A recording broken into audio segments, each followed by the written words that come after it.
गड़ी खैरो शहर इस जदीद दौर में भी मवेशी मंडी से भी महरूम है। कुर्बानी का ईद करीब आते ही व्यापारी और ख़रीदारों में इंतहाई बेचैनी फैली हुई है। वैसे ही महंगाई से आवाम परेशान है। इस हवाले से आवाम का कहना है कि ये तो तुम ॾिसो था गड़ी खेरे में को भी बकरा पिड़ी कोने। यो असां ॿाहिरां वञी शिदात कोट का जेकाबाद का उस्ताद मोहम्मद का ट्रेवल करे हितां बकरा छेला जेके भी आहिनि। हिकु त महांगाई आहे, अञा हिते उहो बि असां वटि सहूलियत कोन्हे।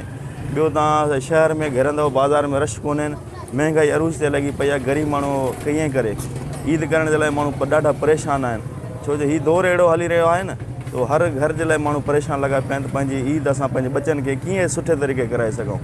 वो बराए महिरबानी आला इदारनि को नोटिस वठण जे चऊं था त ईद ख़ुदा महांगाई घटि कयो। मज़दूर माण्हू आहियूं, ग़रीब माशाल्लाह मथों जीअं या उज़ाई जी ईद आई आहे, तमामु परेशानी आहे। ॾिसो था गड़ी खेरे में का बि रश न आहे, न ॿाराड़ी अचे थी, न को शहर जा माण्हू ख़रीदारी करे सघनि था, छो जो महांगाई एॾी थी वई आहे जो हर माण्हू परेशान आहे। हाणे बि यकीन नंढड़ो ज़िद करे बि छेलड़ो वठी आयासीं। यकीन करो जेको बि घर में अन्न हुयो हे उहो खपाए छेलड़ो वरितो, उज़ाई त करणी आहे न, ग़रीब आहियूं त हाणे छा कयूं। मसइलो इहो आहे जो महांगाई एॾी, हाणे असां छेलो अगरि बकरी को बि माल ढो ढगो वठिणो पए थो त न कोई हिते को पीड़ी जी सहूलियत आहे, न को अहिड़ो को तरीक़ो आहे। असांखे जेकाबाद या शदात कोट जा उते वञिणो पए थो, पर हुते तमामु महांगाई आहे। अगरि असांखे हिते ई पंहिंजे शहर में इहा सहूलियत हुजे त ₹2-5 ग़रीब माण्हू कमाईंदो बि सही, बचंदा बि सही।